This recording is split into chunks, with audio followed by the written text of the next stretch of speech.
Next topic है हमारा heating curve. ठीक है, हीटिंग कर्व।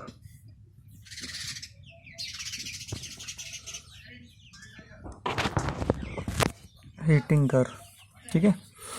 हीटिंग कर्व क्या होता है? Heating curve is the graph between temperature and the time when we give the heat to a body at the constant rate. जब भी हम किसी बॉडी को कांस्टेंट रेट से हीट प्रोवाइड करते हैं तो उस बॉडी में जो टेम्परेचर राइज कर रहा है टाइम के साथ, तो टेम्परेचर और टाइम के बीच का जो ग्राफ होता है उसको हम हीटिंग कर्व बोलते हैं। तो we can write that the it is the curve between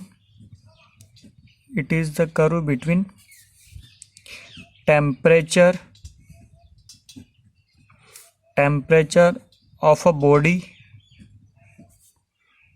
and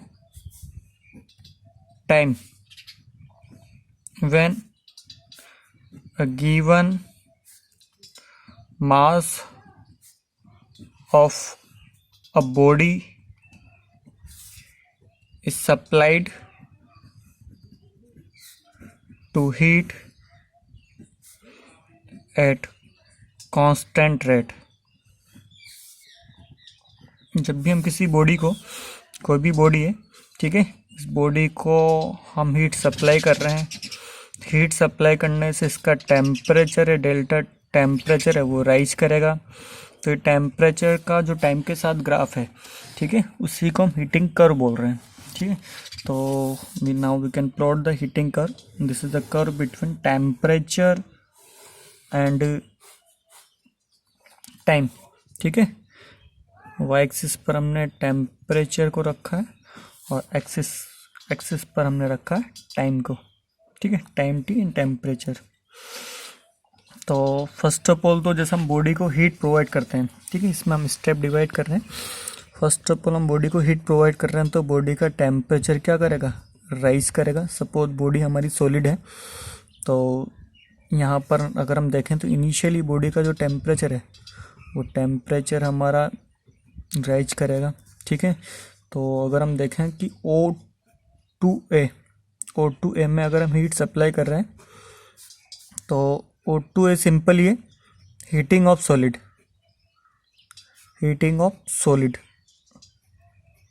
को हम हीट कर रहे हैं। ठीक है, तो इसका टेम्परेचर हमारा राइज कर रहा है और इसका temperature suppose T1 degree Celsius तक इसका टेम्परेचर हो रहा है। ठीक है, हम इसको हीट कर रहे हैं तो सॉलिड का टेम्परेचर राइज करेगा। तो इस वाले केस में अगर हम यहाँ पर स्लोप की बात करें, ठीक है, इसमें अगर हम स्लोप की बात करें तो यहाँ पर जो स्लोप होगा इस ग्राफ का, वो स्लोप होगा delta T upon delta T. ठीक है, change in Y axis upon change in X axis, या हम इसको हम लिख सकते हैं स्मॉल चेंज के लिए D T upon small D T. ठीक है, तो हम हीट प्रोवाइड कर रहे हैं तो ये वाला फॉर्मूला यूज़ करेंगे। जब भी टेम्परेचर राइज करेगा तो हम हमेशा Q equal to m s delta T use करेंगे। जब भी टेम्परेचर राइज करेगा, ध्यान में रखना आप लोग कि जब भी बॉडी का टेम्परेचर राइज करता है तो हम जो फॉर्मूला यूज़ करते हैं हीट के लिए, delta Q equal to m s delta T, हम यहाँ पर यूज़ करते हैं। ठीक है, अब अगर इसको टाइम से डिवाइड कर देते हैं, इसको हमने टाइम से डिवाइड कर दिया, टाइम से डिवाइड करने पर यहाँ पर delta Q upon delta T को हम क्या लिख सकते हैं? पावर या rate of change of heat या पावर लिख सकते हैं। M s delta T upon delta T हमारा स्लोप है जिसको हम टेन थीटा लिख सकते हैं। ठीक है, तो P is equal to m s tan theta हमारा यहाँ पर फॉर्मूला आ रहा है जो कि हमारा काफ़ी काम में आएगा। ठीक है, टेन थीटा जिसको हम स्लोप भी बोल रहे हैं, टेन थीटा या स्लोप, ठीक है, जो हमारा यहाँ पर आ रहा P upon m s, tan theta या स्लोप जो हमारा यहाँ पर आ रहा P अपॉन एम एस। यहाँ पर सिंपली बोल सकते हो कि जो स्लोप है, यहाँ पर जो स्लोप है, this slope is inversely proportional to specific heat. Slope भी अगर हम लाइन की बात करें तो कौन सी लाइन का स्लोप है? यहाँ पर slope of line O A line का जो स्लोप है, ओ ए लाइन का जो स्लोप है, ये एंगल हम थीटा वन से लिख रहे हैं। Suppose this angle is theta one. ठीक है, ये पी ए लाइन का ओ से ए का जो स्लोप है वो हमारा स्पेसिफिक हीट के इन्वर्सली प्रोपोर्शनल टू है। तो slope of line O A is inversely proportional to specific heat. ठीक है, तो जिसका स्लोप ज़्यादा होगा उसकी स्पेसिफिक हीट कम होगी। नेक्स्ट स्टेप में हम बॉडी को और ज़्यादा टेम्परेचर राइज कर रहे हैं। ठीक है, तो नेक्स्ट स्टेप में हमारा जो होगा वो बॉडी अब हमारी मेल्ट होना स्टार्ट हो जाएगी। ये मेल्टिंग पॉइंट तक हमारा ग्राफ था ओ से ऐसे। अब उसके बाद हमारा सॉलिड जो होगा मेल्ट होगा। तो नेक्स्ट जब हीट प्रोवाइड करेंगे तो उस हीट में सॉलिड हमारा मेल्ट होना स्टार्ट होगा। तो this is melting of solid, ये सॉलिड हमारा मेल्ट होगा।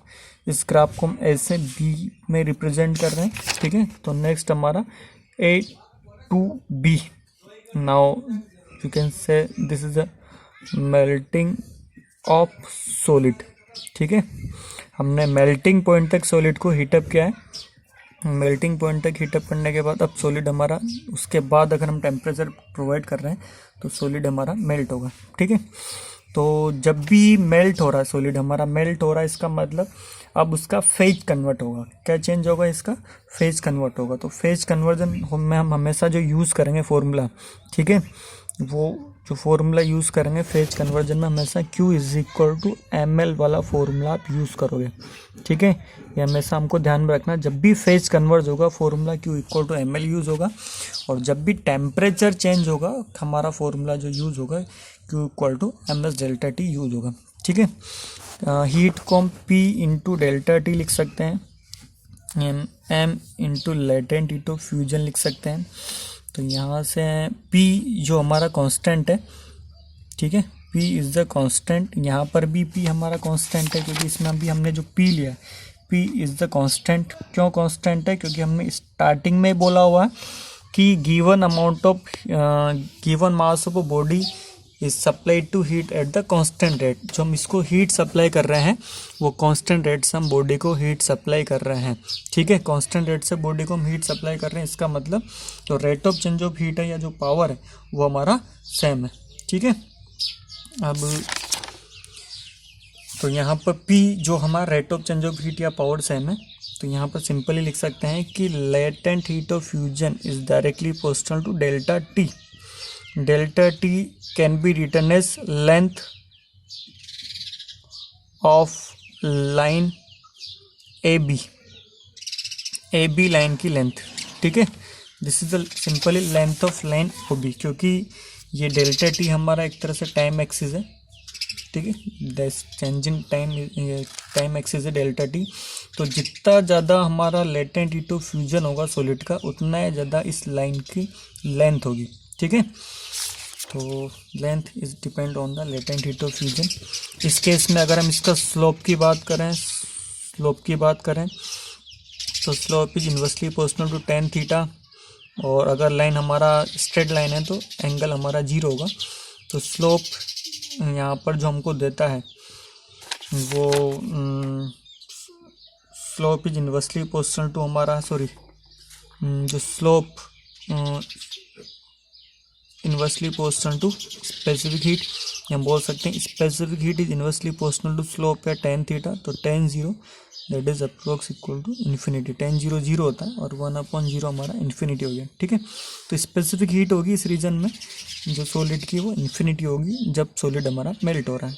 ठीक है, नेक्स्ट अब सॉलिड हमारा मेल्ट होगा, मेल्ट होके जैसे पूरा का पूरा वो लिक्विड में कन्वर्ट हो जाएगा, मेल्ट हो जाएगा।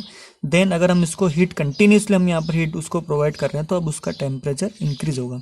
ठीक है, तो जो नेक्स्ट स्टेप होगा, नेक्स्ट स्टेप में हमारा सॉलिड का टेम्परेचर इंक्रीज होगा। इसको हमने ग्राफ B से C तक शो किया है। ठीक है, थोड़ा और हम इसको बड़ा कर सकते हैं। कहाँ तक टेम्परेचर इसका इंक्रीज होगा? इसके बॉइलिंग पॉइंट तक इंक्रीज होगा। ठीक है, टेम्परेचर जो हमारा इसका इंक्रीज होगा उसके बॉइलिंग पॉइंट तक इंक्रीज होगा। यहाँ पर जो T1 है, ठीक है, T1 हम यहाँ पे लिख सकते हैं, T1 is the melting point. ठीक है, and T2 is the boiling point. पहले हमने सॉलिड को हीट प्रोवाइड करी तो अपने मेल्टिंग पॉइंट तक वो हीट अप हुआ, उसके बाद जो मेल्ट हुआ, ठीक है, लिक्विड में कन्वर्ट हुआ, और उसके बाद अगेन उसका लिक्विड में ही टेम्परेचर इंक्रीज होगा T1 से T2 में, ठीक है। तो नेक्स्ट हमारा जो स्टेप हो B2C, जो ग्राफ हमारा B2C है। Now this is the heating of solid. अब यहाँ पर जो सॉलिड होगा वो हीट होगा कौन से टेम्परेचर से, T1 टू T2 टेम्परेचर तक सॉलिड हमारा हीटअप होगा, ठीक है। अब जब सॉलिड हमारा हीटअप हो रहा है, टेम्परेचर इंक्रीज हो रहा है, तो अब जो हम फॉर्मूला यूज़ करेंगे वो फॉर्मूला कौन सा यूज़ करेंगे, फॉर्मूला हम यूज़ करेंगे Q is equal to MS delta T। कौन सा फॉर्मूला हम यहाँ पर यूज़ करेंगे, तो from delta Q is equal to MS delta T। इस वाले फॉर्मूले से जो अगेन हमारा रिजल्ट आएगा वो क्या रिजल्ट आएगा कि जो स्लोप है inversely proportional to specific heat, या बोल सकते हैं जो tan थीटा है inversely proportional to specific heat of liquid, ठीक है। ये एंगल हमने यहाँ पर θ1 लिया, इस एंगल को हम θ2 लिख सकते हैं। तो यहाँ पर हम इस वाले केस में बोल सकते हैं कि जो tan θ2 is inversely proportional to specific heat of liquid. उस ऊपर वाले केस में यहाँ पर हम बोल सकते हैं कि जो tan θ1 है that is inversely proportional to specific heat of solid, ठीक है। तो नेक्स्ट उसके बाद जब हमारा सॉलिड इसको लिक्विड को हमने हीटअप करके मेल्टिंग पॉइंट पर बॉइलिंग पॉइंट पर पहुंचा दिया, उसके बाद भी अगर हम कांस्टेंट रेट से हीट प्रोवाइड कर रहे हैं, तो अब जो यहाँ पर होगा, अब जो लिक्विड है उसका फेज कन्वर्ट होगा और बॉइलिंग पॉइंट पर वो हमारा लिक्विड से अब वो गैसेस स्टेज में कन्वर्ट होगा। तो नेक्स्ट जो हमारा इसको हमने ग्राफ C से D में रिप्रेजेंट किया गया हुआ, ठीक है। तो now from C to D, C से D में क्या हो रहा है, C से D में यहाँ पर जो हमारा लिक्विड हो मेल्ट हो रहा है, तो इसको हम लिख सकते हैं melting of liquid,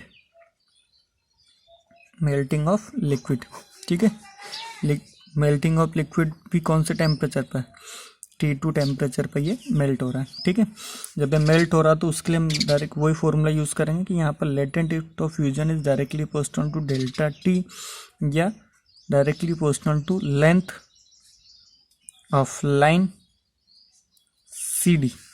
latent heat of vaporization is directly proportional to length of line CD, ठीक है। जितना ज़्यादा इस बॉडी का लेटेंट हीट ऑफ वेपरेशन होगा उतना ही ज़्यादा इस CD लाइन की लेंथ ज़्यादा होगी, ठीक है। इसका मतलब उतना ही टाइम हमको कंज्यूम होगा इसको गैस में कन्वर्ट करने के लिए, ठीक है।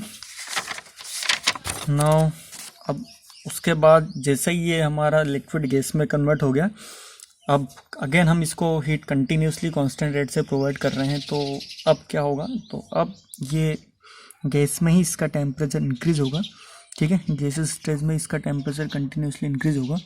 इसको हमने ग्राफ D से E में बताया, ठीक है। और सपोज जो हमारा एंगल है उसका θ3 है, ठीक है। तो हम यहाँ पर इस टेम्परेचर वर्सेस टाइम ग्राफ से या हीटिंग कर्व से ये बोल रहे हैं कि जब भी हम किसी बॉडी को हीटअप करते हैं, सॉलिड को हीटअप करते हैं, तो उसका क्या प्रोसीजर होता है उसके फेज कन्वर्जन में, उसके टेम्परेचर कन्वर्जन में, वही हम इस ग्राफ से देख रहे हैं। तो नेक्स्ट अगर आप इसको हीटअप करो और भी ज़्यादा इसको आप हीटअप कर रहे हो तो गैस में ही इसका टेम्परेचर इंक्रीज होगा, ठीक है। तो इसको हमने ग्राफ D से E में बताया। तो यहाँ से हम लिख सकते हैं कि from D to E, now this is the heating of gas को हम हीटअप कर रहे हैं, गैस को हीटअप कर रहे हैं, इसका मतलब टेम्परेचर इंक्रीज हो रहा है। तो इसके लिए हम जो फॉर्मूला यूज़ करेंगे, जब भी टेम्परेचर इंक्रीज हो रहा है हम यूज़ करते हैं Q equal to MS delta T या delta Q equal to MS delta T, ठीक है। और यहाँ से अगेन वो फॉर्मूला हमारा आएगा कि जो स्लोप है that is inversely proportional to specific heat. अब स्लोप के लिए यहाँ पर जो एंगल होगा वो कौन सा एंगल है देख रहे हैं यहाँ पर, tan θ3 is directly proportional to specific heat of gas, ठीक है, गैस की स्पेसिफिक हीट। तो जितना ज़्यादा गैस की स्पेसिफिक हीट होगी उतना ही ज़्यादा स्लोप हमारा कम होगा। अब यहाँ पर इन जनरल हम देखते हैं कि इन जनरल स्पेसिफिक हीट होती है गैस की, वो ज़्यादा होती है देन लिक्विड की होती है एंड देन हमारा सॉलिड की होती है। तो गैस की स्पेसिफिक हीट ज़्यादा होती है तो जो गैस वाला जो एंगल होगा, ठीक है, इसका जो स्लोप होगा वो स्लोप भी क्या होगा, कम होगा। तो θ3, now we can write θ3 is less than θ2 is less than θ1, ठीक है। गैस की स्पेसिफिक हीट ज़्यादा होगी तो इसका एंगल कम होगा, सॉलिड की स्पेसिफिक हीट कैपेसिटी हमारी जो है कम है तो इसका एंगल हमारा θ1 ज़्यादा होगा, ठीक है। So this is all about heating curve. ये हमारा हीटिंग कर्व है। एक मिनट, अगर हम यहाँ पर देखते हैं गैस का एंगल हमारा θ3 है,